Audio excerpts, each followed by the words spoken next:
বিসমিল্লাহির রহমানির রহিম। আসসালামু আলাইকুম ওয়া রাহমাতুল্লাহি ওয়া বারাকাতুহু। তাওয়াক্কুল পরিত্যাগ করার ক্ষতি। এক বুজুর্গ বলেন, আমি এবং আমার একজন সাথী একটি পাহাড়ে অবস্থান করিতাম। সব সময় ইবাদতে মশগুল থাকাই আমাদের কাজ ছিল। আমার সাথী তো ঘাস ইত্যাদি খাইয়া দিন কাটাইত এবং আমার জন্য আল্লাহ তাআলা এই ব্যবস্থা করিয়া রাখিয়াছিলেন যে একটি হরিণী প্রতিদিন আসিত এবং আমার নিকট আসিয়া তাহার পাগুলি ফাঁকা করিয়া দাঁড়াইয়া যাইত। আমি উহার দুধ পান করিয়া লইতাম, সে চলিয়া যাইত। এইভাবে অনেক দিন অতিবাহিত হইয়া গেল যে সেই হরিণী প্রতিদিনই আসা যাওয়া করিত এবং আমি উহার দুধ পান করিতাম।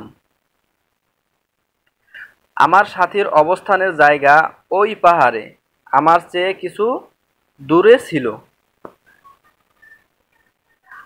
একদিন সে আমার নিকট আসিল এবং বলিতে লাগিল যে একটি কাফেলা এখানে কাছেই অবস্থান করিয়াছে, চলো আমরা কাফেলার লোকদের নিকট যাই, হয়তো সেখানে কিছু দুধ বা অন্য কোনো খাওয়ার জিনিস পাওয়া যাইবে।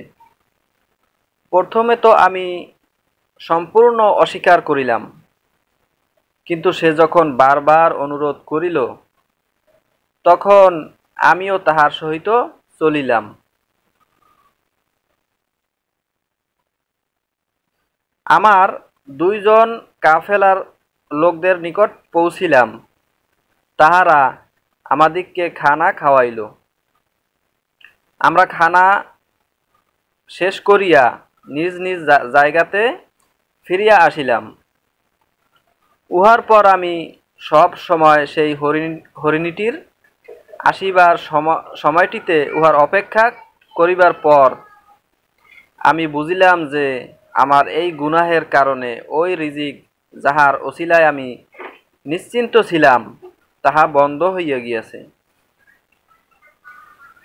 কিতাবের গ্রন্থকার বলেন, বাহ্যিক দৃষ্টিতে উক্ত ঘটনায় তিনটি গুনাহ হইয়াছে। ২.